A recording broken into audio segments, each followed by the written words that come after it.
के कलाम में से आज दो हवालों को हम अपने सामने रखें। सबसे पहले पुराने अहदनामा में से पैदाइश की किताब, उसका पहला बाब और उसकी 28वीं और 29वीं आयत। Genesis chapter 1 verse 28, 29।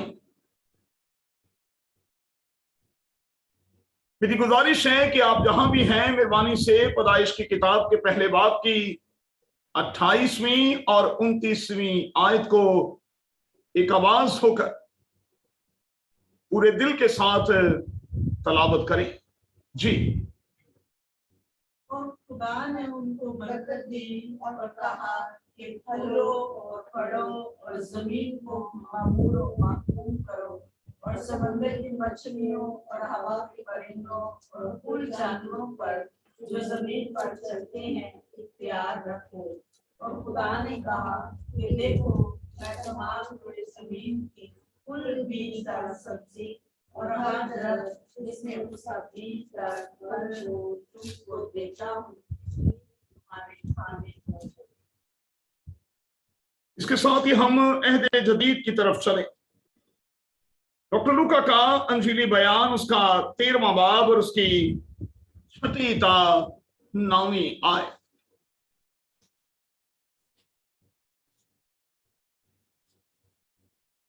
डॉक्टर लूका का अंजीली बयान, उसका 13वां बाब और उसकी 6वीं ता 9वीं आयत।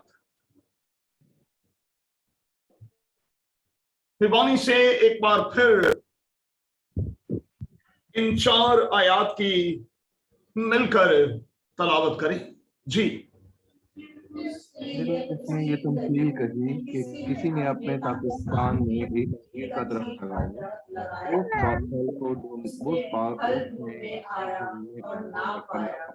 उस पर उसने बागबान से कहा कि देख, 3 बरस से मैंने इस अंजीर के दरख्त में फल खाता हूँ और नहीं पाता। इसे काट डाल, ये जमीन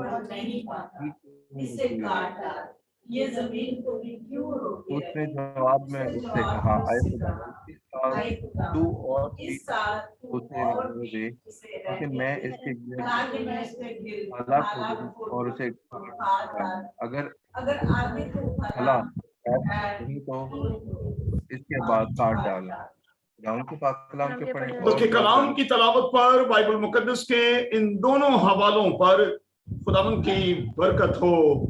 आमीन। खुदा का शुक्र हो। इन दोनों हवालों को सामने रखते हुए जिस मजमून के तहत हम खुदा के कलाम में उतरेंगे वो मजमून है बी फ्रूटफुल। जिस मजमून के तहत हम खुदा के कलाम में उतरेंगे वो मजमून है बी फ्रूटफुल। उर्दू जुबान में फलदार होना, नतीजा खेज होना, फलदार होना या नतीजा खेज साबित होना।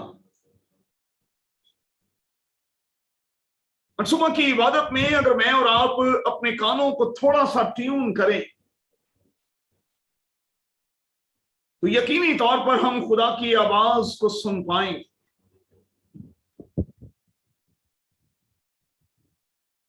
खुदा की आवाज गूंज रही है कि बढ़ो, फूलो और फलो। आप जितने खुदा के बेटे और बेटियां खुदा की आवाज को सुन रहे हैं, जो आज की इस इबादत का हिस्सा हैं, आपके लिए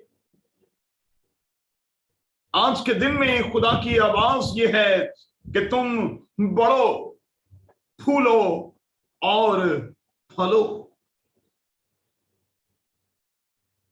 इसका मतलब यह हुआ कि बाइबल का खुदा हम में से एक एक को बढ़ता, फूलता और फलता हुआ देखना चाहता है। और बाइबल का खुदा यह चाहता है कि हम कसरत के साथ फल लाएं और हमारा फल कायम भी रहे। लेकिन नो डाउट ये उसी सूरत में होगा जब हम अंगूर के हकीकी दरख्त खुदावंद यीशु अल मसीह के साथ प्लग रहेंगे, जब हम उसके साथ बने रहेंगे, तो मैं आपको यकीन दिलाता हूं कि हम फल लाएंगे, कसरत के साथ लाएंगे, और हमारा फल जो है वो हमेशा कायम भी रहेगा। जब मैं फल की बात कर रहा हूं तो लामोहाला मेरे जहन में ये ख्याल चल रहा है कि हर फल बीज की बदौलत है। दुनिया का कोई भी फल जो है वो बीज की बदौलत है। इसका मतलब यह हुआ कि सीड, इसका मतलब यह हुआ कि बीज ही असल है।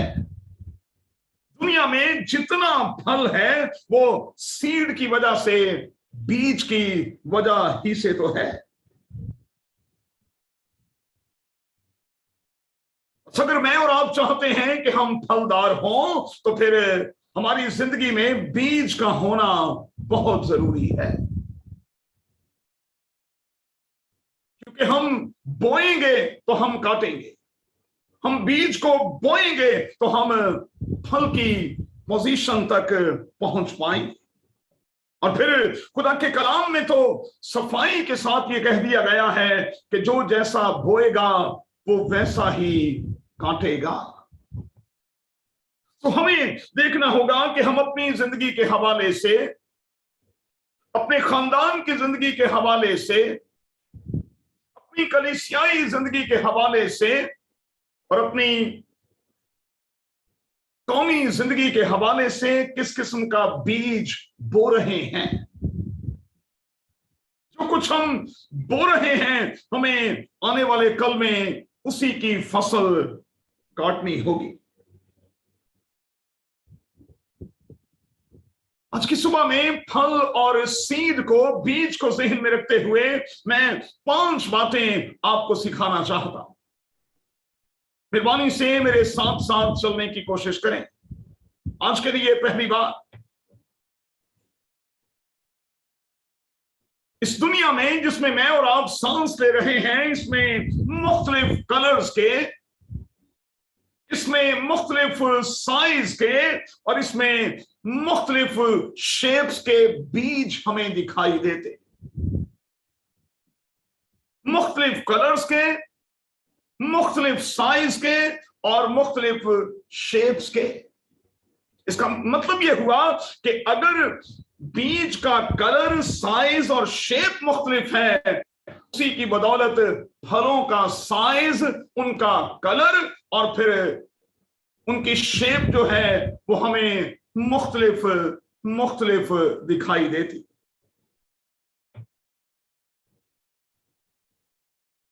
इसमें कोई शक नहीं कि बाइबल के खुदा ने हम में से एक एक को बरकत दी है,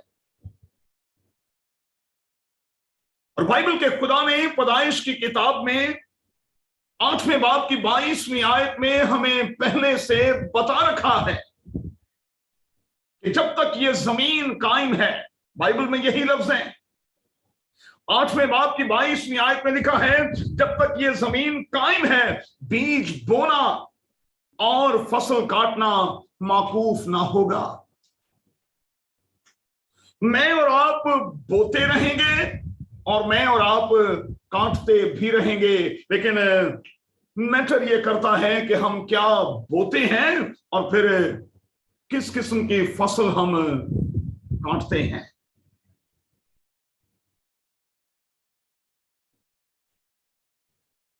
आसानी के साथ हम ये बात अब कह सकते हैं कि बोना ही असल में सब कुछ है, और जो कुछ मैं और आप बोते हैं यकीनी तौर पर हम उसी की फसल आने वाले कल में काटेंगे। आज के लिए दूसरी बात, डिपेंड करता है कि हम कितना बोते, डिपेंड करता है कि हम किस कदर बोते हैं। और मैं यहां दलेरी के साथ कहूंगा, जितना बोएंगे उतनी ही फसल काटेंगे। सादा जुबान में मैं और आप कितनी मेहनत करते हैं, मैं और आप कितनी तरद्दुद करते हैं, मैं और आप कितनी जद्दोजहद करते हैं, यही मैटर करेगा। और इसी की बदौलत हम छोटे पैमाने पर और फिर बड़े पैमाने पर काटेंगे।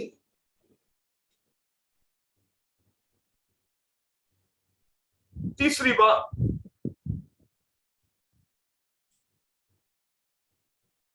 हर बीज का और उसके बोए जाने का एक वक्त मुकर्रर है।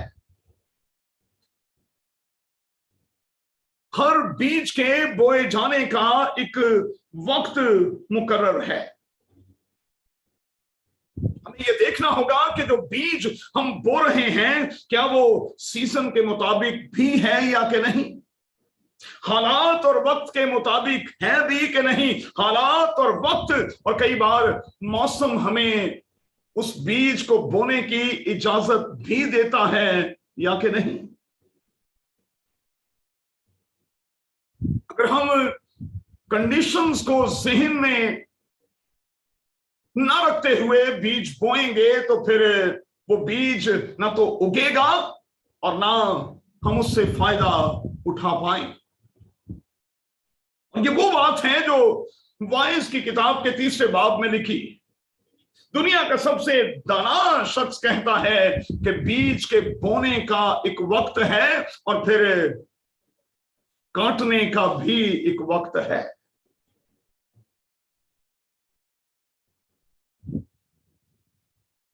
आज के लिए चौथी बात,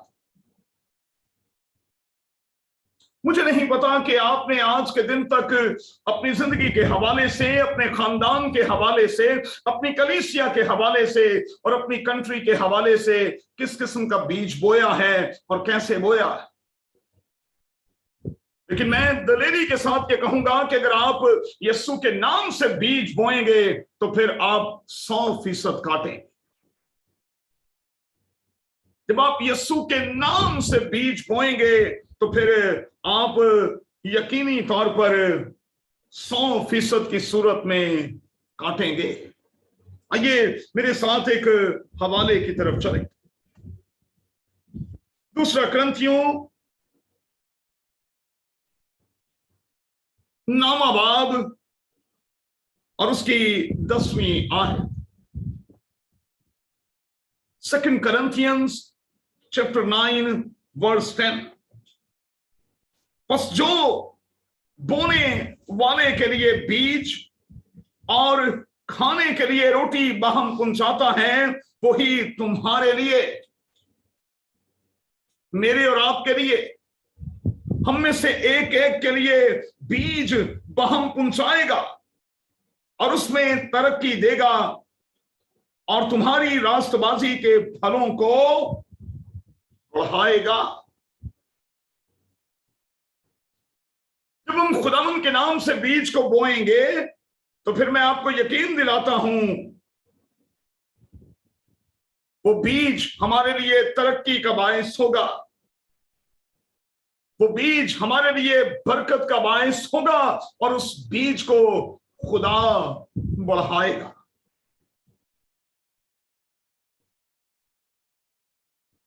आज के लिए 5वीं और आखिरी बात, लूका की अंजील के 13वें बाब की रोशनी में बाइबल का खुदा कतई पसंद नहीं करता कि हम बेफल हों।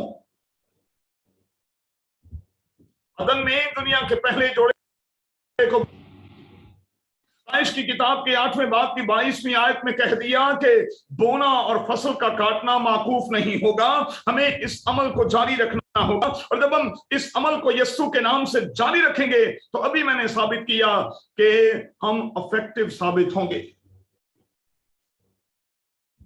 खुदा तरक्की देगा, खुदा बढ़ाएगा और खुदा बरकत देगा।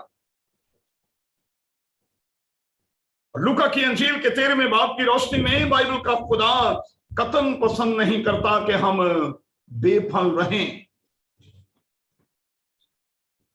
अब जरा लफ्जों पर गौर कीजिएगा, फिर से अपने कानों को ट्यून करें। आवाज गूंजती है कि बढ़ो, फूलो और फलो। कानों को ट्यून करें, आवाज आपको सुनाई देगी, बढ़ो, फूलो और फलो। और फिर अपने कान ट्यून करके रखें तो आवाज सुनाई देगी, इसे उखाड़कर बाहर फेंक दे, ये जमीन को क्यों रोके रहे। इसे उखाड़कर बाहर फेंक दे, क्योंकि ये जमीन को भी क्यों रोके रहे। बाइबल का खुदा फल चाहता है। मत्ती की अंजील की रोशनी में उसने हमें मुख्तलिफ नेमतें, मुख्तलिफ तोड़े, मुख्तलिफ काबिलियतें बख्शी हुई। बाइबल का खुदा कतन नहीं चाहता कि उन तमाम की तमाम काबिलियतों को, उन तोड़ों को हम कहीं गड्ढा खोदकर दबाकर बैठ जाएं। बाइबल का खुदा फल चाहता है, वो ग्रोथ चाहता है, और शाबाशी वहां उनको दी गई है जिन्होंने बोया और फिर उन्होंने काटा। आए अच्छे और दयानतदार नौकर, तू थोड़े में दयानतदार रहा, मैं तुझे बहुत सी चीजों का मुख्तार बनाता हूं। साबित हुआ कि अगर मैं और आप खुदा के हां प्रमोट होना चाहते, पोजीशन चाहते हैं, ज्यादा चाहते हैं, तो फिर हमें रिस्पॉन्सिबल होना होगा, अपनी जिम्मेदारी को निभाना होगा, और जो दिया है उसमें इजाफा करना होगा। मैं अपने आप से और आपसे ये सवाल करता हूं कि क्या हमने इजाफा किया है? जो नेमतें, जो तोड़े, जो काबिलियतें कादिर खुदा ने हमें बख्शी हैं, क्या हमने उनके हवाले से तरक्की की है? एक और बात मेहरबानी से नोट कर लें, मुकद्दस पौलुस कलीसियाओं को नामा लिखते हुए कहता है कि कोई महज बीज बोने वाला है, कोई शायद पानी देने वाला है, लेकिन बढ़ाने वाला खुदा है। और मैं हाथ जोड़कर आज वालिदैन से कहूंगा, आप बीज बोएं, और आप अपने बच्चों से कहें कि वो पानी डालें। और मैं आपको यकीन दिलाता हूं कि जब आप एक टीम की सूरत में काम करेंगे, आप बीज बोएंगे, बच्चे पानी डालेंगे, खुदा बढ़ाएगा और तरक्की देगा। खुदा उस बीज को बढ़ाएगा और खुदा तरक्की देगा। मैं समझता हूं कि बहुत से खानदान इसलिए तरक्की नहीं कर पाए, ना तो वालिदैन ने ठीक से बीज बोया, ना बच्चों ने गोदी की, ना उन्होंने पानी डाला। जब उन्होंने अपना रोल प्ले नहीं किया तो फिर बीज जहां का था वहीं पर स्टक होकर रह गया। इसलिए अगर मैं और आप अच्छी फसल को काटना चाहते हैं तो हमें अपनी खानदानी जिंदगी में, अपनी शख्सी जिंदगी में, अपनी कलीसियाई जिंदगी में अच्छा अच्छा बीज बोना होगा। हमारी आज की मौजूदा जनरेशन को पानी देना होगा, और मैं आपको यकीन दिलाता हूं फिर कल इसकी फसल जो है वो बड़ी शानदार होगी। बीज, एक और बात नोट कर लें, बीज जो है ये एक एक्टिव किस्म की शय है भाई। बीज जो है ये एक्टिव किस्म की शय है। आप इसे जहां बोएंगे, थोड़ी सी केयर करेंगे तो ये वहीं पर उगना शुरू हो जाए। ये एक्टिव किस्म की चीज है। इसलिए याद रखें कि जिस किस्म का बीज हम बोएंगे फिर उसी किस्म का पौधा निकलेगा। वो हमारे लिए बरकत का बायस भी हो सकता है और वो हमारे लिए मुसीबत, परेशानी और कर्ज का बायस भी हो सकता है। मुझे कराची में पादरी जॉनसन साहब के साथ मिलकर शिफाया इबादतों में शरीक होने का मौका खुदा ने दिया, और मैंने उनके साथ खिदमत करते हुए यह सीखा कि कई बार वो वालिदैन जिन्होंने अपने घर में इब्लीस के हवाले से बीज बोया, जो पीरों फकीरों के चक्कर में पड़े, जो मुख्तलिफ जगहों पर जाकर सजदे देते रहे, वो जो चौकियां चढ़ते रहे, फिर जनरेशन टू जनरेशन उनकी आने वाली नस्लों को भी जो बीज उन्होंने बोया था उसकी फसल काटनी पड़ी। मैं बड़ी माजरत के साथ कहूंगा कि मेरे इल्म में कुछ ऐसे खानदान हैं जहां कर्ज, जहां लानत जो है वो जनरेशन टू जनरेशन ट्रैवल करती हुई मुझे वाज़े तौर पर दिखाई देती। आप अपने बच्चों के लिए किस किस्म का बीज बो रहे हैं? हम खुदा के खादिम होने के नाते कलीसियाओं में किस किस्म का बीज बो रहे हैं? हम जिस किस्म का बीज बोएंगे आने वाले कल में हमें उसी की फसल जो है वो काटनी होगी। एक और बात मेहरबानी से नोट कर लें, और ये आज की सबसे अहम बात है। मेरी दानिश में आज के कलाम की रोशनी में हमारे थॉट्स जो हैं ये एक सीड यानी एक बीज की सूरत में हैं। हमारे थॉट्स जो हैं, हमारे ख्यालात जो हैं, हमारे नजरियात जो हैं, ये एक बीज की सूरत में हैं।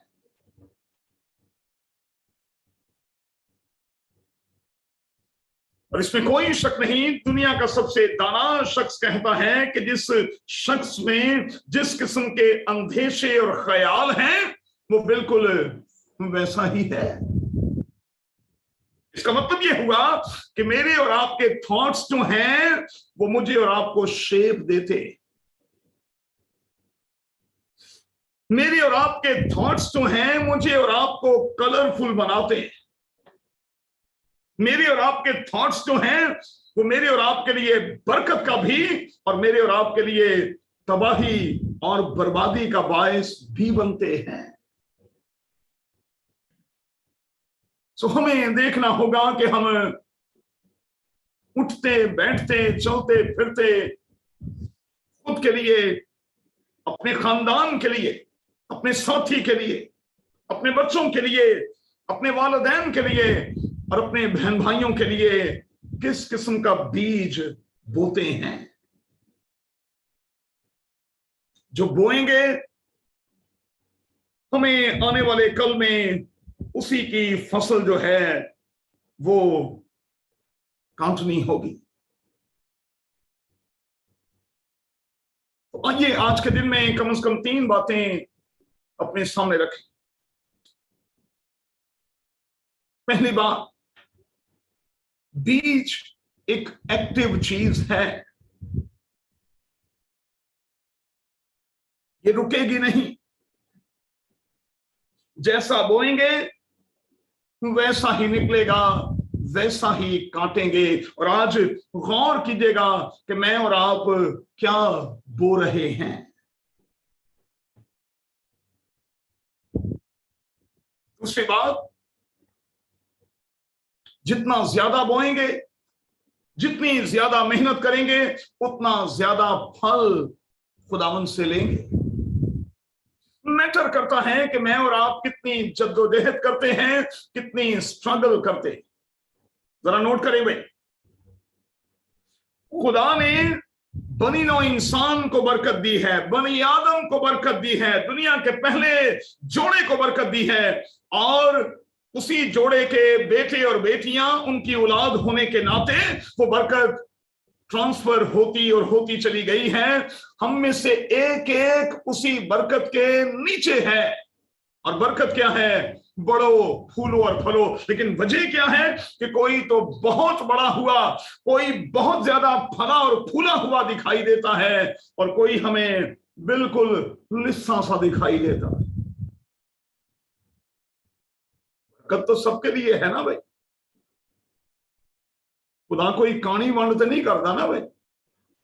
खुदा के हां कोई फेवरेटिज्म तो नहीं है कि एक को बरकतों से भर देता है और दूसरे को बरकत से खाली रख देता है।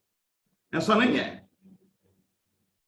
मुमकिन है कि हमने जद्दोजहद ही नहीं की, हमने सही सीजन में बोया ही नहीं, हमने पूरी ताकत के साथ बोया ही नहीं, और शायद हमने बोया है लेकिन बच्चों ने पानी ही नहीं दिया। तो फिर बीज कैसे उगेगा? वो कैसे बढ़ेगा? कैसे हम उससे फायदा उठा पाएंगे? तीसरी बात, मेरा और आपका काम महज बोना है। मेरा और आपका काम, मेरी और आपकी औलाद का काम महज पानी देना है, गोडी करना है। बीज को बढ़ाना खुदा का काम है। तो फिर आज क्या करें? आज की इस तीसरी बात को लेकर खुदावंद से कहें कि खुदावंद इस मंथ के दौरान, सितंबर के दौरान, साल के इन इख्तितामी लम्हों में जो कुछ हम बोते हैं, फसल बख्श कि हम उसकी अच्छी फसल काटें। खुदावंद से कहें कि खुदावंद फजल बख्श कि जो कुछ आज तेरे बेटे यस्सु के नाम से इस मंथ के दौरान हम बोते हैं, उसकी 100% फसल काटें। और खुदावंद से कहें कि खुदावंद इस मंथ के दौरान जो कुछ हम बोते हैं बख्श दे, वो कायम भी रहे और उसमें बरकत भी हो और कसरत भी हो। आइए दुआ करें।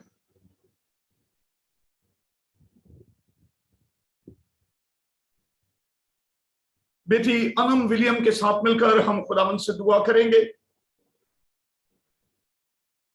और खुदावंद से दरखास्त करेंगे कि कादिर खुदा हमें बढ़ाए, हमें तरक्की और वुसअत दे, बीज भी कायम रहे और हमारा फल भी कायम रहे। आइए दुआ करें।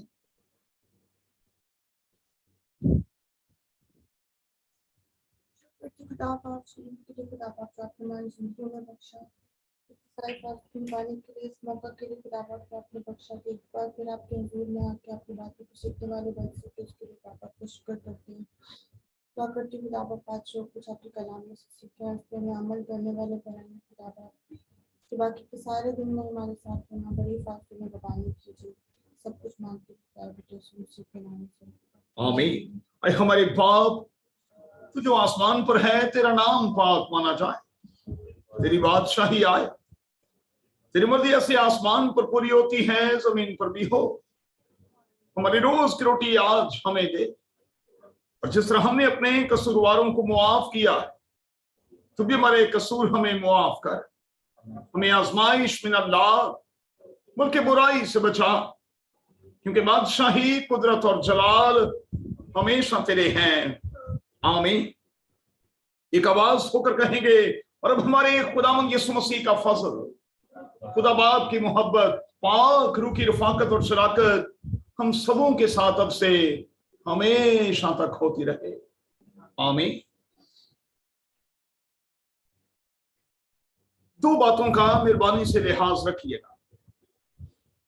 एक तो चौकस और चौकन्ना रहें, कहीं ऐसा ना हो कि सोते में इब्लीस आए और मेरी और आपकी जिंदगी और मेरे और आपके खानदान में कोई कड़वा बीज बो जाए। और दूसरा, हमें बेफल नहीं रहना, हमें फल लाना है, हमें फलदार होना है, नतीजा खेज साबित होना है। अब उसके लिए बड़ा जरूरी है कि हम बोएं और बोते रहें। और मैं फिर से कहूंगा, जब यीशु के नाम से बोएंगे और बोते रहेंगे तो हम 100% काटेंगे यीशु के नाम में। आमीन।